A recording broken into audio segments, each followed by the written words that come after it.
Hello, my name's Chris McQueer and this is a wee video from Book Week Scotland. So today I'm going to talk to you a wee bit about how I got into writing, how I got my books published, all that kind of thing. Read you a couple of these stories and then I've got some questions for you that I'm going to answer at the end as well, which will be good fun. So thought I'd kick things off by reading you a wee story, just to give you a wee idea of the kind of things that I write about and that kind of stuff. So I think I'll start off with a story that I wrote a wee while ago. So this is in my first book, which is called Hings.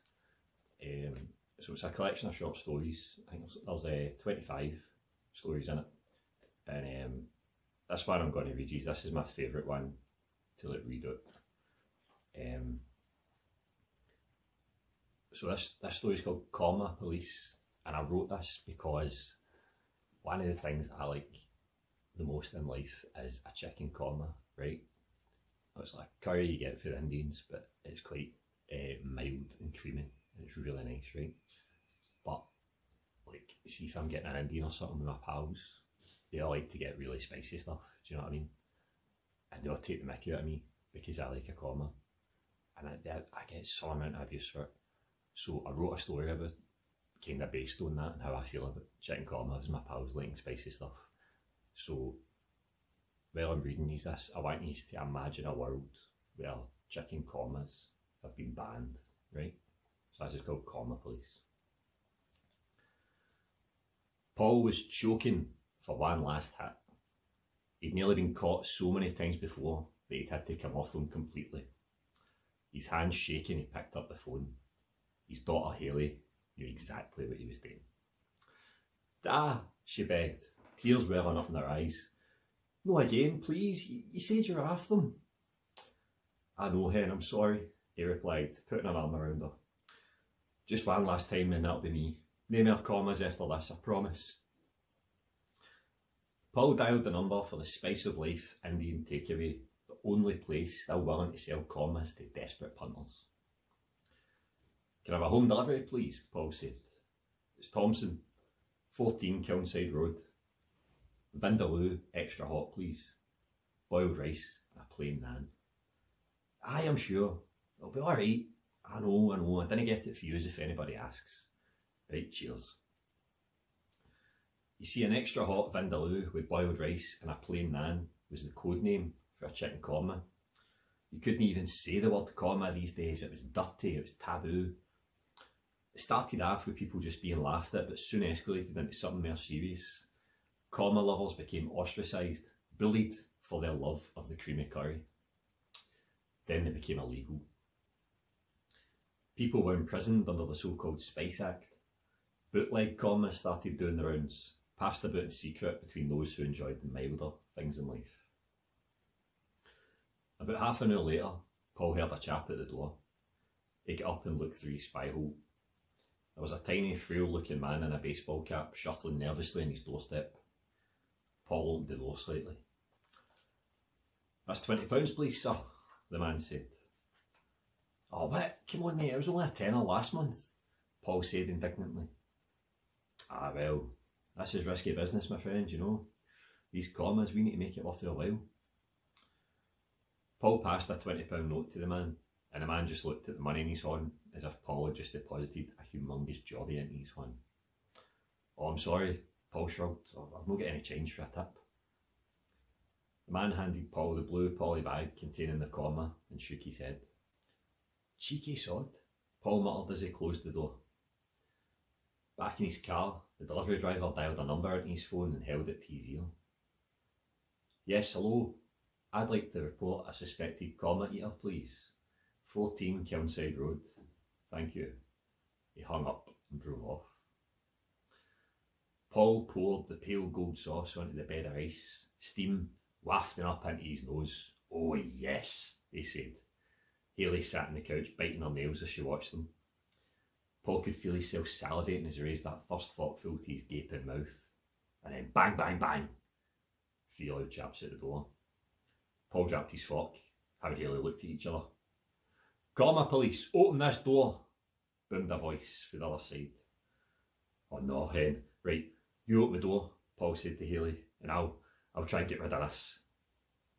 But before either of them had lifted their bums for their respective seats, the front door flew off its hinges and a team of police had their guns trained on Haley and Paul. "Don't move," said one of the comma police, raising the visor on his helmet. Paul looked at Haley and then to the policeman in front of him and then down at his cow. Paul's eyes darted back to the policeman as he advanced on him with his gun poised, ready to fire. "Step away from the foul substance," the comma police said. Paul looked back down at his comma. "That is not a foul substance," he sobbed.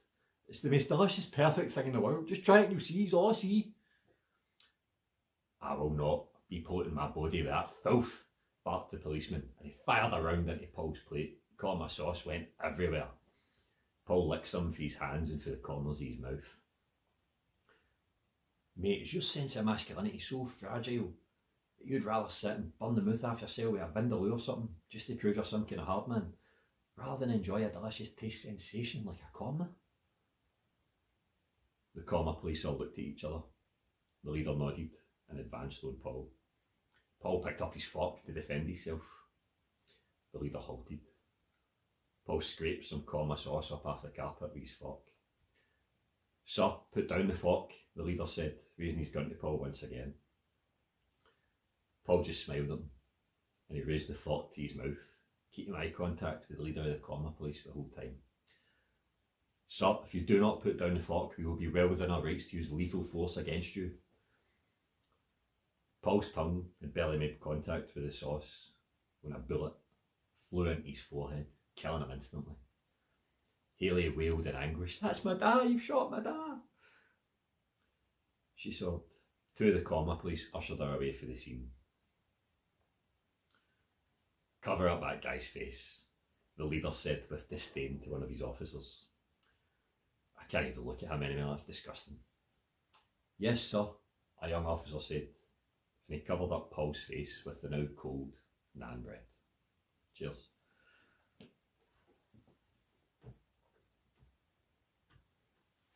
So that's kind of thing I write. It's just it's kind of daft wee stories. So I thought I would talk to you about like my kind of childhood and how I got into reading and then how I got into writing, and then what the kind of process was like getting my book published and kind of what it's been like since all that happened. And hopefully if there's some of you watching this that maybe fancy being a writer when you get a wee bit older, then hopefully you'll take something from it. Hopefully there's a wee bit of advice that I'll be able to give you that will help you. And then again at the end I'll answer some questions that you've sent me and hopefully that'll help you. So I'm from Glasgow. I lived in the East End all my life. I grew up in Garthamlock originally and then down in Springblake, University in Denniston. So when I was younger, like I always liked books, always been a big reader. My granny, she loves books, so when I used to stay with her, she would always take me out to the library or like charity shops to look for books that I would like, and I was just reading all the time. I just loved it. And my mum as well, she's a big reader, so I always got like books for my birthdays and for Christmas and all that kind of thing. Used to like staying instead of going out with my pals, and just staying and reading a book. It was quite sad, but I liked it. And at like secondary school, I was quite good at English, but I wasn't brilliant. Do you know what I mean? I didn't really like school in general. I just wanted to leave as soon as I could. But I always really liked English, and my favourite thing about English was when we got to do kind of creative writing, which we didn't get to do that often, but it was always my favourite thing to do. And that was my favourite thing about school, was creative writing and English when we got to do it. And I would just always take that opportunity and I would write, just write hunters, like way beyond the word count that was asked of me, because I just loved it so much. And I always kind of wanted to be a writer. I didn't think I was good enough. I didn't think I'd be able to do it. I didn't think I'd be able to get published. Just didn't think I was good enough, really. And then, I left school. Didn't do that well in my exams. Left school at the end of fourth. End of fourth year. Started working in Subway up at the Glasgow Fort. So making sandwiches. My job title was sandwich artist. I was terrible at that. I was so bad. Then I started working in a sports shop. So I worked in JGB Sports up at the Glasgow Fort, and then it turned into DW Sports. I was in there for years. I was a crime scene cleaner for a while. That was my favourite job that I've had. So after something had happened, if somebody had been stabbed or something, it was like my luck that they phoned to go in and clean up the mess, basically. It was quite grim, but I enjoyed it. I thought it was good fun. Every day was different. It was really interesting. I trained to be a hairdresser as well, so I thought I would like that, but I didn't. I was mince at it. I was really bad at that. And I just didn't really know what I wanted to do in my life. I was kind of bounced about, did loads of different jobs. I was never really happy, do you know what I mean? And it was always in the back of my mind that I should try writing. And I thought, I just didn't think it would be possible to do that as a job. I was kind of worried about it, and I don't know, I just put it off for years and years and years. I'd read a really good book and I would think, oh, I wish I could do that. And then I'd think, well, I could do that, I could just sit down and write. I never did, I just never made the time to do it. I just would rather just go to that point as I got a wee bit older. I would just rather go with my pals than sit down and try and write. And I don't know what happened. I think I got to about, I was 25, and I was back working in the sports shop, and I was really unhappy. I wanted to do something different to try and kind of cheer myself up, basically. So I thought, I was kind of bored in the house. It was my day off work, and I was like, right, if I'm not getting today, I'm going to try and write something. Maybe it'll turn out alright. If not, it doesn't matter. No big deal. And I sat down and I was trying to think of ideas for a story to write, and I remembered something that one of my pals in work had told me. He was telling me about his pal, he's like a joiner, and he was working down in England, and he was driving his van home from work one night, and a moth flew into the van, and he was going like that. He was like, while he was driving, trying to get it away, and the moth flew into his ear, and he had to go to the hospital to get this moth taken out. And I was thinking about that. I couldn't stop thinking about it. I thought it was just such a weird thing to happen. And I thought that would be a good story. What if I wrote that story from the moth's point of view? And then I was trying to think, why would a moth want to fly into a guy's ear? What would happen then? Then I thought, what if the moth was trying to fly into his ear so it could get to his brain and then take out his brain, and then the moth could live in this guy's body, as a person, the brain of a moth. And so I wrote that, and I wrote it in a day. It's about kind of 2 or 3 pages long, and I finished it and I read it, and I was like, I think this is quite good. But I was too shy. I was too scared to tell my pals or tell my family that I had started writing. So I just didn't tell anybody. I just kind of saved it on my computer. And I was thinking about other ideas that I could write. I really, really enjoyed writing that. And I was like, this is great fun. Just sitting down and writing daft stuff is good fun. I want to be able to do this for a living. So I started, I would kind of try, on my days off for work, I would try and write a short story. And I was doing that for a couple of weeks. I wrote, I don't know, maybe 6 stories or something. And I said to my mum one day, I was like, listen, I've wrote a story, do you want to read it? And I think she was a bit stunned, what are you doing, writing stories? So I let her read the one about the moth. And so I emailed her, and she came into my room and she was like, that was really funny, that was really good, well done. And that was like all the encouragement I needed to keep going. Like sometimes that's like when you're writing, like all you need is somebody to tell you that what you're writing is good, or if it made them laugh, or it made them cry, or it made them happy, or whatever. That's all the encouragement you need, and that gives you the wee confidence boost to keep writing, just keep going basically. And so I was really, really happy that my mum read it and liked it. And then I started thinking, right, if I want to like do this for a living, I need to be writing more, I need to be getting more people to read it, I need to try and get something published. So I kept writing, and then I thought, you know, how do I get people to read these stories?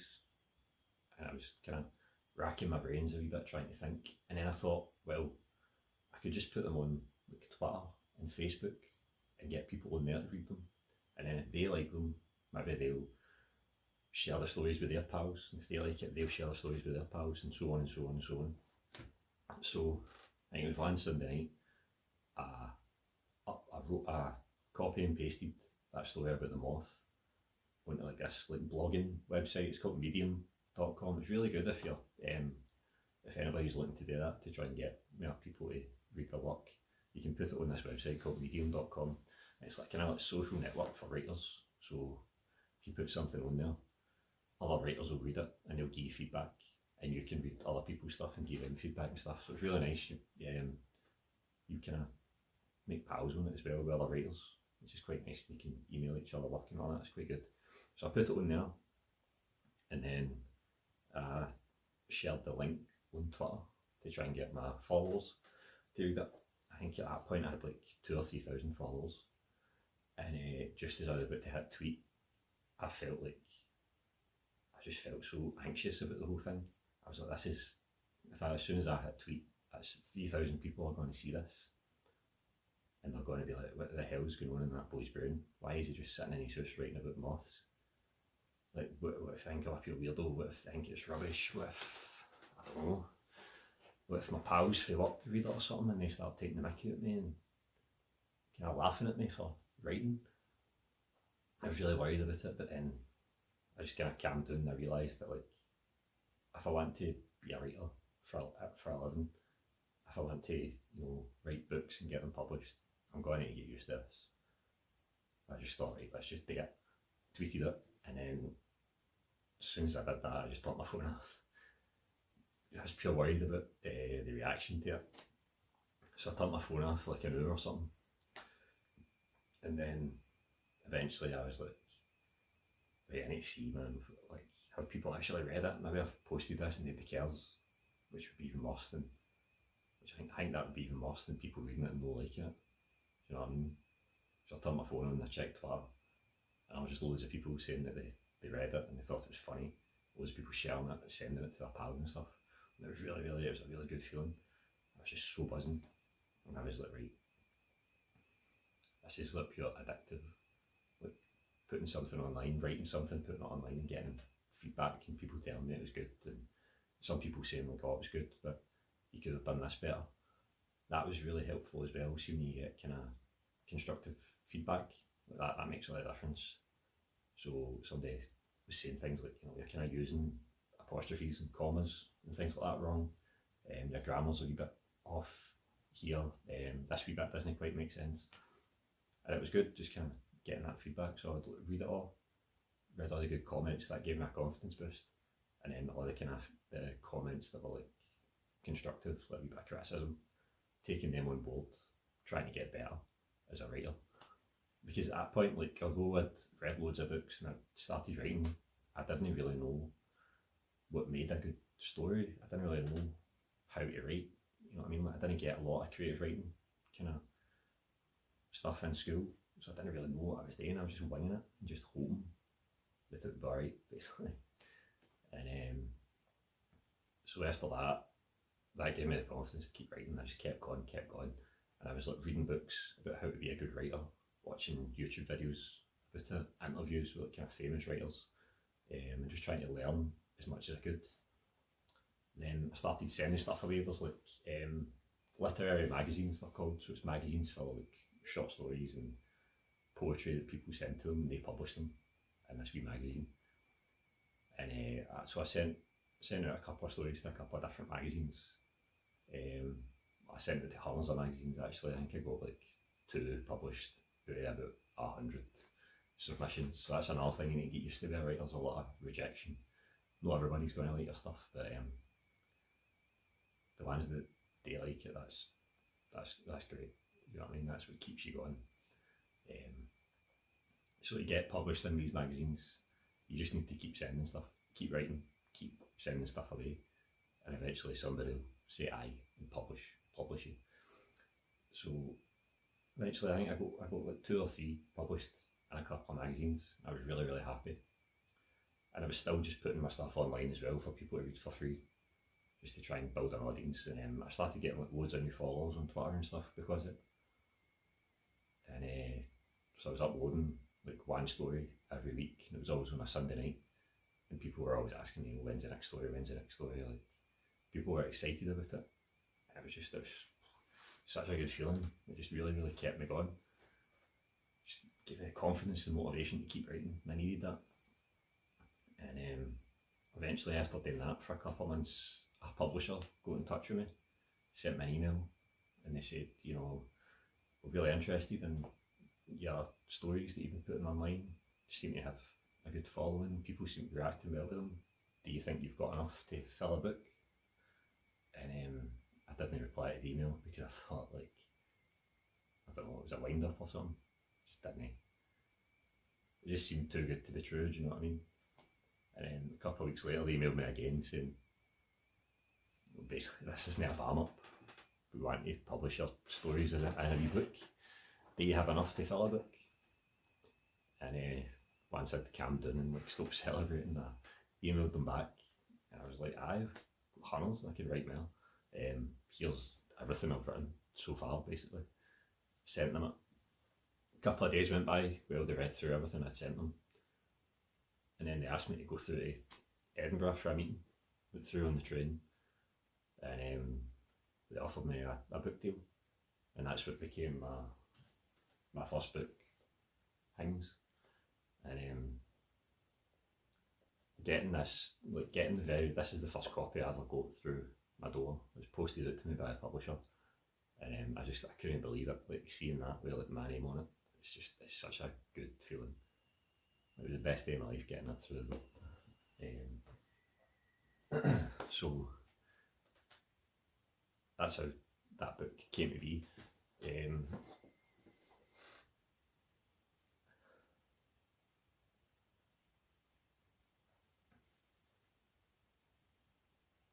so as a result of getting that book published and signing a contract for and stuff, I was able to quit my job and just write full time. A dream come true. Do you know what I mean? I don't need to go to work anymore. I can just sit in here and write books. It's like my absolute dream. It's brilliant. But before I could kind of, I don't know, like I felt like I wasn't good enough yet. I still felt like I didn't really know what I was doing. I just felt like no an imposter as such, just like, I don't know, like, I just felt like I wasn't good enough. I was comparing myself to other writers and I was kind of reading their stuff and I was like, these people, they're so much better than me. Like, their stories are funnier, they're weirder, they're longer, they're just better, like they're just better writers. And I wanted to get good like that as well. So I applied for college. So I applied to study creative writing at City of Glasgow College, which was like a fantastic course. Taught me everything I needed to know about writing short stories, how to write a novel, how to write for the telly, how to write plays, how to write for the radio, and also how to make a living from writing. You know, all the kind of different things you can do to make money basically as a writer, so you can keep afloat and keep doing what you love for a living. And that course was brilliant for me. And over the time I was doing that course,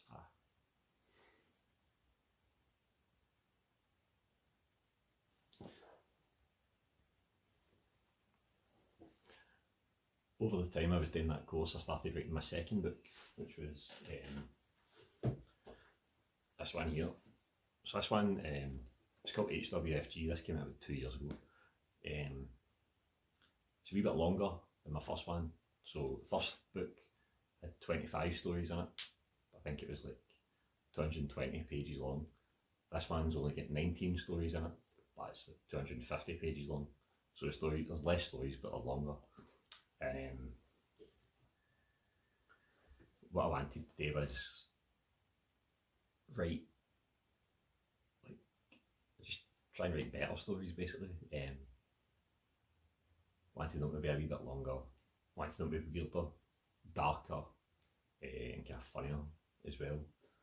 So, like my first book, Hings, it's kind of based on like stupid stuff that happened to me and my pals when I was younger, and I've just like exaggerated it, or embellished it a wee bit, made it funnier. So it's kind of daft and like slapstick, aimed at kind of younger people. When I wrote the second one, I wanted to make it kind of better than that, and I started writing like kind of weirder, like kind of almost like science fiction stories. There's a couple of stories in it about like gangsters, and just kind of weird stuff as well. Make it a wee bit weirder and darker. That's what I wanted to do, and the kind of reviews and stuff would be better for the second book, because I put in the effort to make it different for the first one and a wee bit longer and a wee bit weirder. So,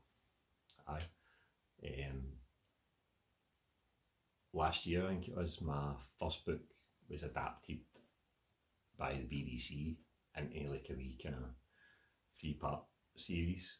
So we turned 3 of the short stories in the book into like wee short films. So there's 3 of them. They're on the BBC iPlayer if you want to watch them. There's 3 wee films. They're 5 minutes long each. Just based on the stories in the book. And I got to rewrite them for the telly. That was like an amazing experience, seeing something that I wrote in my bedroom years ago turned into something for the telly. You can't beat it. What a feeling. It was so weird watching like actors read out words that I had written. I thought that was really weird. Again, it was really cool. And just now I'm writing my 3rd book, which instead of being like wee short stories, it's going to be like a novel, so one big long story. And I've been writing it for about 2 years now, and it's still not finished. I was supposed to finish it last year and hand it in, but I'm still writing it. It's taking ages. It's really different, when you're writing short stories. I can write a short story in a day, sometimes a couple of days, sometimes maybe a week or 2, and that's it. You write it, you finish with it, and you move on to the next one.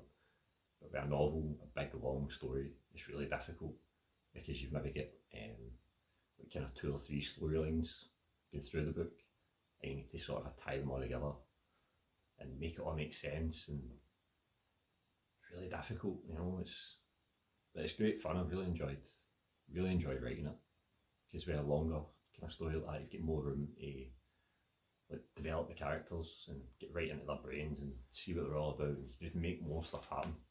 So I'm hoping, I planned to finish it when like the lockdown got announced. I thought, oh well, I can't go it. I've no excuses. All I can do is write. I can just sit down and write now until this lockdown's finished. I'll have it done in a couple of weeks. That was in March I said that, and I'm still not finished. So I'm hoping I'll finish it before Christmas, but who knows what will happen. We'll see, hopefully. So I think now I'm going to answer some of your questions. So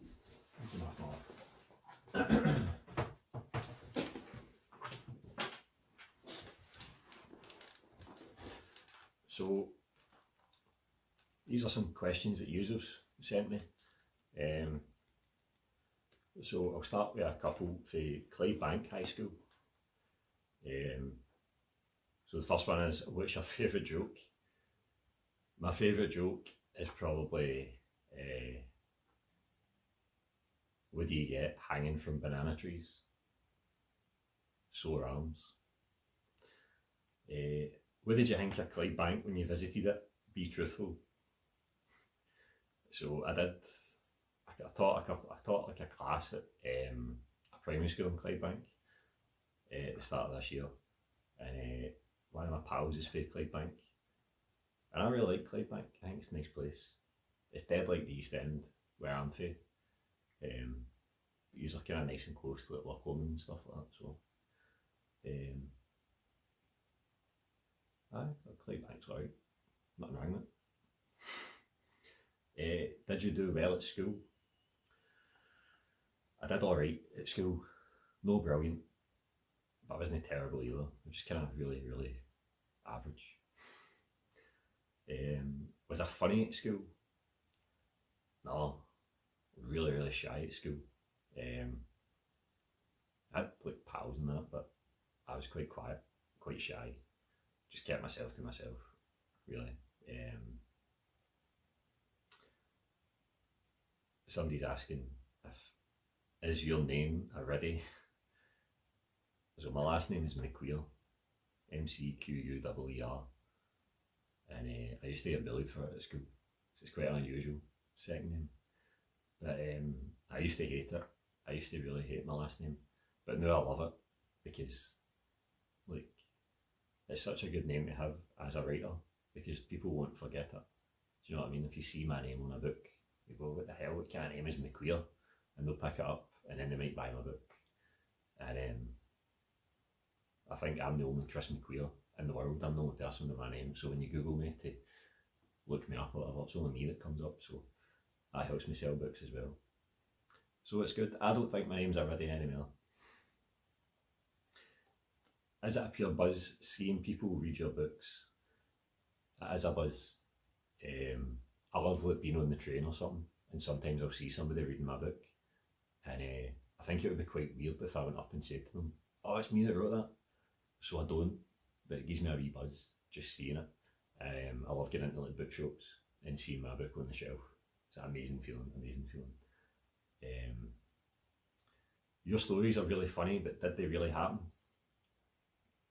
Some of them did happen, and I've wrote some of them like as it happened, like as kind of as true to real life as I could. Some of them are kind of based on things that happened, but I've wrote it a wee bit different, or I've exaggerated it, or I've added bits in that didn't actually happen. But I think that's a good thing to do when you're writing, is to kind of look at things that have happened in your life and write down the memory as much as you can, and then read it and think to yourself, how can I make this funnier? How can I make it weirder? How can I make it more entertaining? Look at things you can add into it and then build a wee story around it. It's a good exercise today if you want to try and get better at writing. So I'd recommend that. So the next bunch of questions are for St. Peter the Apostle High School, and the first question is, who was your inspiration? That's a good question. My favourite writer is probably Irvine Welsh. So he wrote Trainspotting. You might have seen that film. He's probably a bit young for it, but it's really good. And the book's amazing. He wrote the book. So he was kind of my inspiration. Like, he's a guy for like kind of similar upbringing for me, and kind of working class guy for Scotland, and he managed to write a pure best-selling book. So I'd like to kind of be like him as well when I get older. I'd like to have a kind of career like him. He's made a fortune, so maybe one day.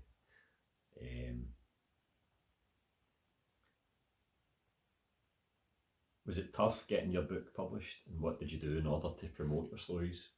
So, like I was saying, I was just kind of writing a story and then putting them online, and I would get my pals to read them, and I would get them to share it with their pals and their pals and their pals and so on.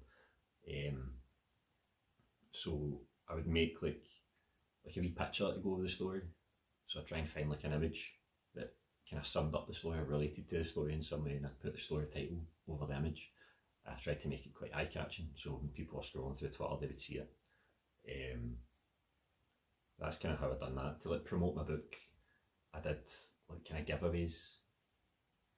So I would get people, and I would say that if you retweet this or if you share this post on Facebook, you'll enter a draw to win a signed copy of my book. And loads of people would share it, hoping they would win a copy of the book, while they're doing that, like loads of other people who didn't know about the book are seeing these posts and they're thinking, oh, what's that all about? And then they would maybe retweet it to enter or share it to enter. And if they don't win, then they might think, oh, that book does look good anyway, I'm going to buy it. Things like that. And like try to like send my book to celebrities as well. I think the most famous person we got a copy to was Frankie Boyle. I saw him in a bookshop one day and I just went up to him and asked him if I could give him a copy of my book. And he took it off me and he said he would read it, but I don't know if he did. Maybe he did. Hope he liked it if he did. Did you enjoy English at school? I did. I really liked English. I wasn't brilliant at it, but it was my favourite subject. And the 3 questions were for Lily and Samantha, so thanks very much for them. So this is a question for Matt. He says, relating to the Janny, that was a story I wrote a kind of children's story about a Janny who steals every guy's lunch every lunchtime. Matt asked, did the Janny gen up bump your lunch even once? Surely you didn't just come up with that. It didn't happen to me, but the Janny at my pal's school used to steal her lunch. And I don't know if it's true or no, but she's told me that a couple of times. And she said that nobody believes her. She said they would just kind of like, it would come up at lunchtime and she was sitting eating a packed lunch and he would like tap her shoulder and he'd go, look at her there. And then when she looked, the Janny would like steal her pieces or like a packet of crisps or something and walk away. And nobody ever saw him doing it. And she feels like she just can't believe that it used to happen. And I don't know if it did happen, maybe she made it up, I don't know. But I thought it was a really funny story, so I wrote it for her. So that was the Janny. Caitlin asks, what made you start writing in Scots and where did you get the inspiration to write stories like them? I started writing in Scots just because like I kind of write my books the way I talk, so like in my accent, and so not in like proper English, I just write it the way I talk. And I just think it's better, like it just feels more natural to write things the way I talk. It just comes out easier, and I think it makes them a bit more relatable as well, especially with Scottish people, obviously. I think it's important because I think what a lot of people don't realise is that Scots, the way we talk, is an actual language. It's different from English, and we should be proud of it. You know, we shouldn't have to hide the fact we talk like this. We should be able to celebrate it. We should be able to just write the way we talk. So that's why I did it, and I'm really glad I did. So that was a good question. Thanks for that, Caitlin. So these next few questions are from Vale of Leaving Academy. First one is, what did you study at college? So I've actually been to college 3 times and studied 3 different things. So the very first time I went to college was to study business, I wanted to try and start my own business, but I didn't have a clue. And then even after I went to college, I still didn't have a clue. So that wasn't really any good for me. Then I went back again, maybe a year or 2 later. I studied how to become a hairdresser, and I quite liked that, and I thought I was alright at it. And then I got a job working in a barber's in Glasgow, and I hated it. Just get fed up after like a week, and I just patched it. And then I went back about nearly 3 years now. 3 years ago I went back to study creative writing, and I loved it. I wish I'd done it when I was younger. I wish I'd done it when I left school, but so I was at Glasgow College I went to, and the course was called Professional Writing Skills. So if you're thinking about maybe trying to have a career as a writer, or maybe as a journalist or something like that, you should definitely look into that course. It was really good. It was really, really helpful for me, and I feel like it improved my writing quite a lot as well, so I'd recommend that. Have you always wanted to be a writer? I always thought about it when I was younger. I never did anything about it. And it took me until I was kind of 25, 26 to realise that's what I wanted to do in my life. But I did always like reading books. It just took me a long time to realise that I wanted to be a writer. Who's your biggest role model? That's got to be my mum. She's an amazing woman.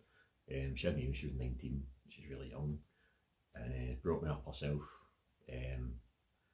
She kind of got me into books as well, and she really encouraged me to pursue this as my career. And on top of that, she's just really funny and sound. So my biggest role model is my mum. Somebody's asked, do I prefer Buckfast or Mad Dog 2020? I'm a Buckfast man. I prefer Buckfast. What do you like doing in your spare time? I'm quite boring, really. I like staying in. I've got a wee dog. I've got a wee dog called Timmy, so I like taking him out. I read a lot. I like watching films. I used to like going to the pub every now and again, but you can't go to the pub anymore. So,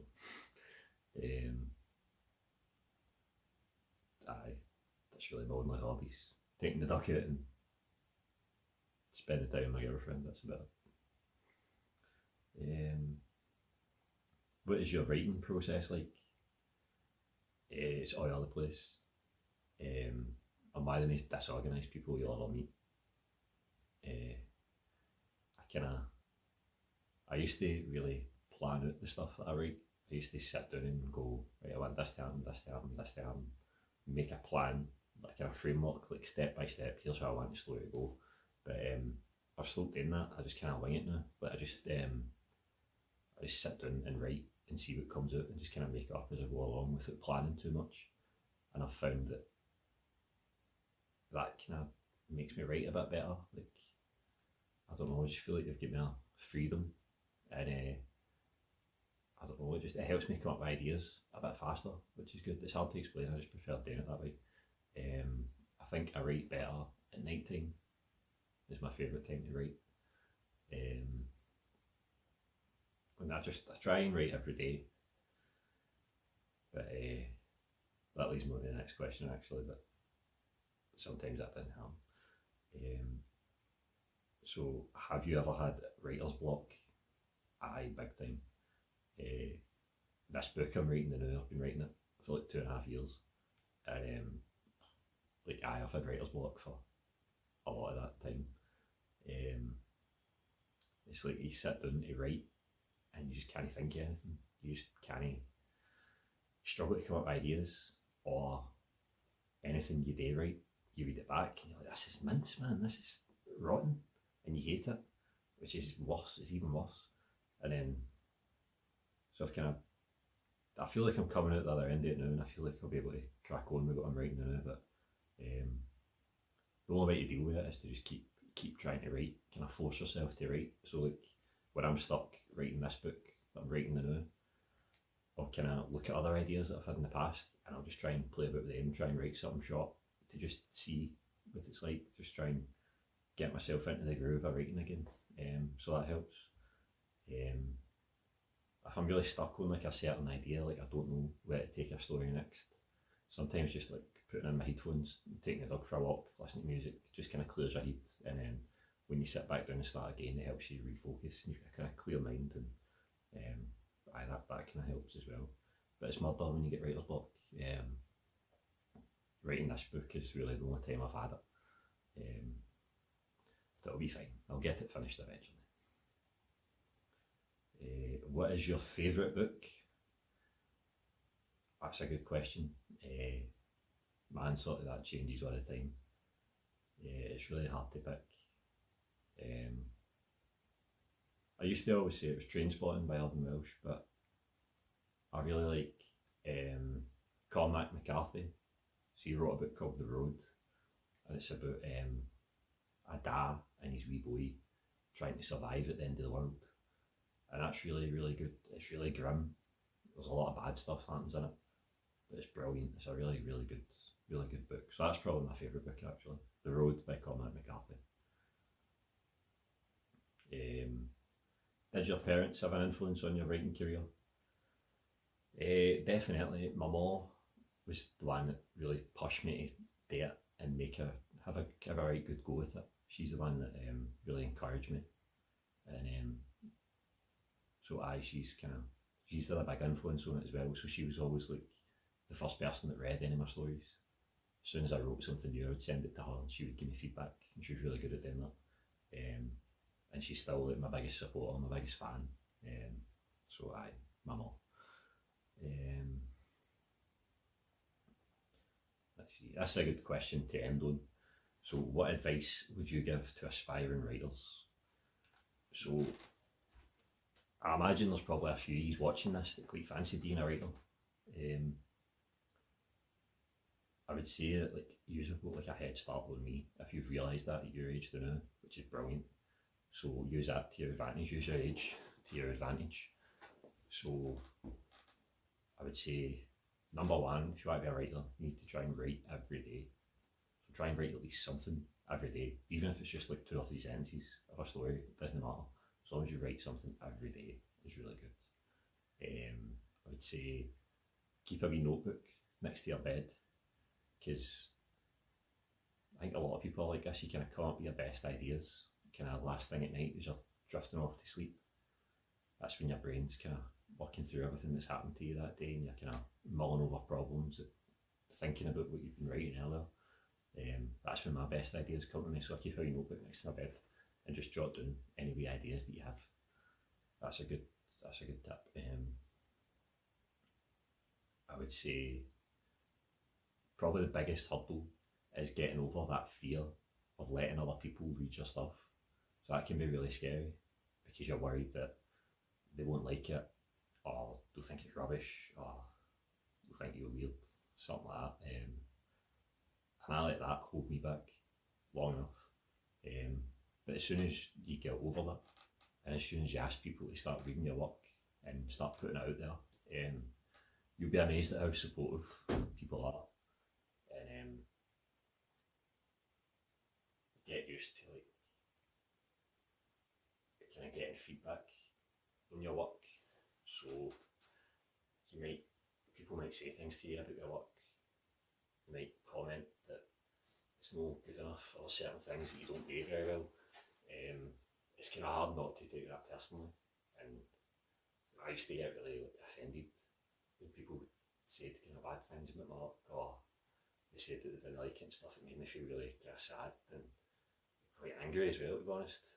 But you need to try and get over that, not take it personally, and just look at what they're saying to you, kind of listen or read what they're saying to you, and see if there is an element of truth to it, and see if there's anything they're saying that you think that you agree with, that you could do better, and then go away and sometimes it's just as simple as like googling the problem.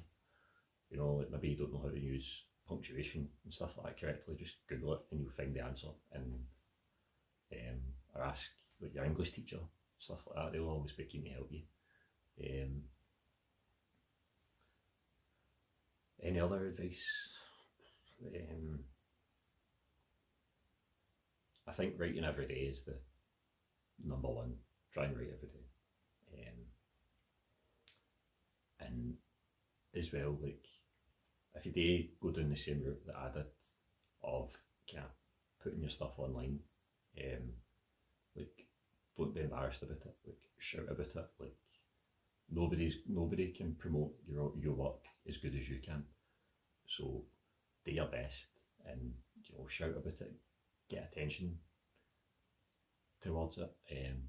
Just like force people to read it, basically. Like don't be shy, like be proud of it. Like you've sat down, you've wrote a story, you should be proud of that. You sat down and finished it, you should be really proud of that, and you should be wanting to get it out into the world to let people read it and show them what you can do. And then as you start to get a wee bit older and you're maybe starting to think about getting published, getting a book published, getting stories published in magazines and stuff, just be quite resilient. You will get knockbacks, you will get people telling you, no, this isn't good enough, or we don't like it, that kind of thing. Don't let it get you down. It might take you a wee while, it might take you a couple of years to get your book or whatever, your story published, but you need to just keep going. There's loads of writers, it took them years and years to get their first book published, and then after that they became like superstars. So that could be you. There's no reason it wouldn't be. So just get your head down, write every day, and then get people to read your work. And always try and get better as well. Always try and look to improve your writing skills. Reading a lot will really help you with that. Read as many different genres, as many different authors as you can as well, and that will help you improve your writing. Just honestly, just reading a lot helps your writing improve. So I hope that's been helpful. Hope you've enjoyed it. Hopefully it gave you a wee laugh as well. I've really enjoyed making this video. Hope you enjoy Book Week Scotland. Just hope you read loads of good books. Hope you have a good time. And I'd encourage you all to try and write something for Book Week Scotland in your spare time. Try and write a wee story, because I guarantee you'll have great fun doing it. Even if you don't want to let people read it, it doesn't matter. Just write it and see what happens. You never know. One day you could be a writer as well. So thanks very much. Take care, look after yourselves, and I'll see you soon. See you later.